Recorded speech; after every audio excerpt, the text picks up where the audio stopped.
Okay, we have here another integral. This one's from MIT Integration B, regular season number 13. We have the integral of square root of x squared minus 1 dx.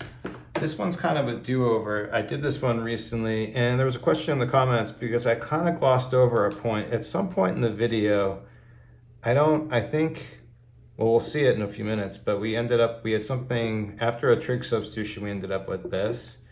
And instead of having the absolute value in that video, I just kind of dropped it, right? I just kind of went right to this.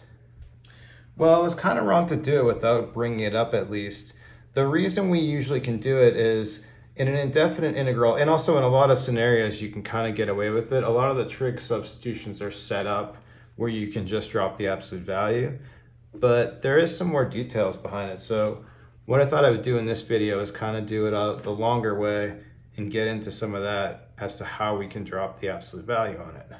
So to get started with it, we'll do the same step. We'll start with a trig substitution, x equals secant of t.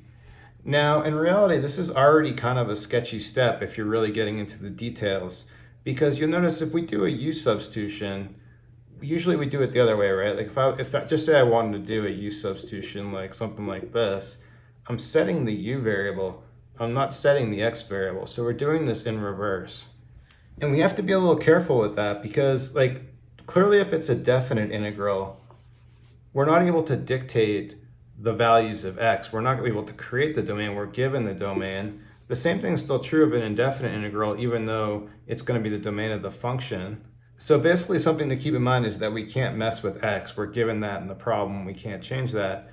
The other thing is what we do is we actually could write this a different way. I could write it inverted, right? I could write it as t equal to arcsecant or inverse secant of x. But when we do this step, we're implying that this is an invertible function. If it's an invertible function, then we don't have an inverse. The trouble is secant, I'll probably put a graph up on the screen, but it has this kind of crazy situation going on. So this is my very rough graph. It probably doesn't even make sense because we don't hit zero anywhere. But anyway, this is the basic shape of your secant of t, but it's clearly not invertible the way we have it. It doesn't pass any kind of horizontal line test. It repeats all over the place. We can't reflect it on this line, so it doesn't make any sense.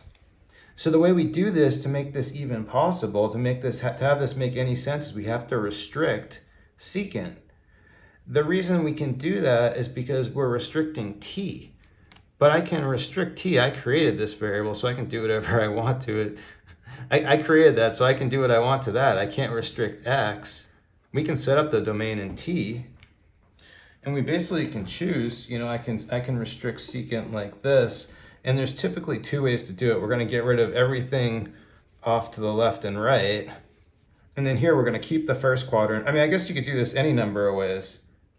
Let's say here we're going from 0 to pi over 2. Here we're going from pi over 2 to pi. And then this point here will be 3 pi over 2. We can't keep both these. If we keep both these, again, we don't pass the horizontal line test.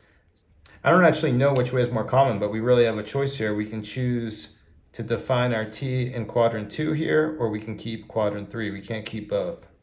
So I think the easiest way to do it for a trig substitution, I think we'll do it both ways, but I think the easy way is to define it in quadrant 3 like this.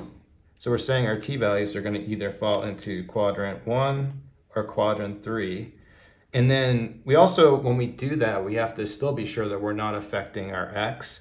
But that's not going to be a problem. Let's think about cosine, because secant's just the reciprocal of cosine. If we restrict ourselves, if we take our unit circle and we just restrict it to quadrants 1 and 3, right? Well, if you can tell me what the x value is, I can tell you which value of t we need to have the secant work or the cosine. Let's just deal with cosine because my mind's not thinking about secant. But like if we were to say it's x is going to be 1/2, I can just say cosine needs to be pi over 3. Similarly, if we say the x is minus 1/2, I can just find this point at 4 pi over 3. I can find the point in the third quarter. Because by covering quadrants 1 and 3, we've covered everything. We could have done the same thing in 2. The way cosine works, it's just the x value. So with quadrants 1 and 2, we can find any point we need this way. So regardless how you do it, you can get all the values you need. You don't have any duplication. You have an invertible function. So we'll just go ahead with this and we'll declare that we're defining our t in quadrants 1 and 3. See, you usually aren't that explicit about it because it's kind of, so you usually don't really declare it because what we'll see later is that it's going to work either way. But here we just want to clear up any misconceptions about it. So one thing we need our dx values. So dx is going to be equal to secant t tan t dt. I'll do this kind of quick because we did it in the other video. And also let's put the identities up, right? Because we have tan squared t plus 1 equals secant squared t. And then we can rearrange this like secant squared t minus 1 equals tan squared t. So now that we have this, we'll go ahead and substitute. So inside the radical, it's going to become secant squared t minus 1. dx is going to be this, sec t tan t dt. But secant squared t minus 1, that's going to be our tan squared t. Here's where we ran into the problem last time. When we do this, this should become absolute value of tan t.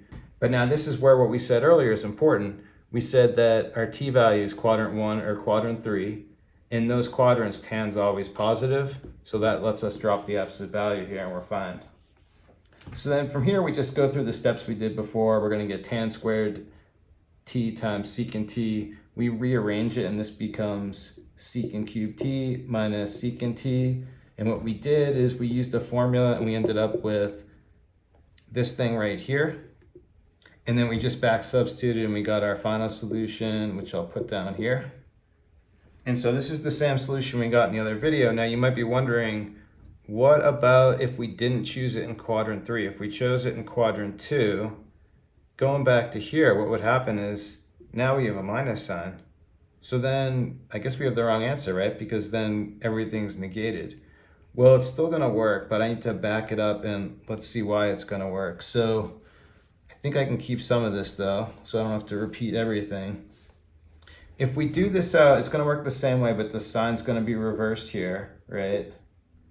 And actually I don't need this, that's the same thing. So here we have the sign reversed, and then I can come reverse the sign over here. And now we need to back substitute, but now this step is gonna be important because now we've declared this in quadrant, our t value, we've declared it to be in quadrants 1 or quadrant 2. So now we need to be careful when we back substitute on tangent. Our secant value is clear, that's gonna be x, but I need to work on the tan of t value. For tan of t, I can use this equation right here, and we can take a square root on both sides, right? So but we need to do it carefully. So we take square root of tan squared t, and it's gonna be square root of this thing. But now we'll keep the absolute value over here for now. This is gonna be tan t, we know that's x, this is gonna be square root x squared minus 1. But I said this way was a little more complicated, right? Because here, we can't really drop the absolute value. I can do this, but it's gonna be, we don't know, because in quadrant 1, tangent's gonna be positive, and quadrant 2, it's gonna be negative. So we don't know which value we want yet. So the way to do this is case by case. I don't think I said it, but before, in order to get that minus sign, I assumed that we were in quadrant 1. Really, you need to do 2 cases. If we assume it's in quadrant 1, if we assume this, then there's no problem, as we just drop the absolute value. It's exactly the same as the solution we had before. So really all we need to do is justify quadrant 2, because quadrant 1's already justified. So when we had quadrant 2 before, that's where we got this minus sign. If I assume we're in quadrant 2 again, then tangent's always negative there. So we know this is gonna be a negative value. So then for the quadrant 2 case, we need to back substitute with this and not the positive version. So I'll go ahead and we'll back substitute. We have here minus 1/2, secant is x. This is gonna be minus this thing now, square root x squared minus 1. Then plus 1/2, all this is gonna be kind of complicated too. Here, we'll keep the absolute value now for, I guess. Then this is gonna become a minus square root x squared minus 1. Well, this part's easy because minus times minus is plus, but we do need to clean up this part right here. So let me just clean up the board and we can simplify this right here. Then on this piece, all I need to do to fix this is take the reciprocal, and then in order to compensate, bring a minus sign out front, right? Because then I can do this with log properties. Then simplifying this, we'll do it on the side. So I can just rationalize this, getting the conjugate. So we can multiply by x plus square root x squared minus 1 over x plus x squared minus 1. When we do this and we multiply it out, we have this same thing in the numerator. Here, this is going to become x squared minus, when we square this, we just drop the square root. So we get something like that. But the x squareds cancel, minus times minus is plus. And so what we have here is just this. So again, for the final solution, we have 1/2 x square root x squared minus 1 minus 1/2 natural log x plus square root x squared minus 1. I think we can drop absolute value there, add a plus c, and that's it. Okay, so there you go, and this almost always works for trig substitutions. I mean, I guess, the issue you have is if you have, I think, definite integrals that are not in the first quadrant, then you get some complications. I've done some other videos on that. So a lot of times you can drop the absolute value and get away with it, but you should understand why and be a little careful with it. And if you're in my shoes, you should probably point it out when you do a video. So there you have it. Thanks everyone for watching. Have a good day.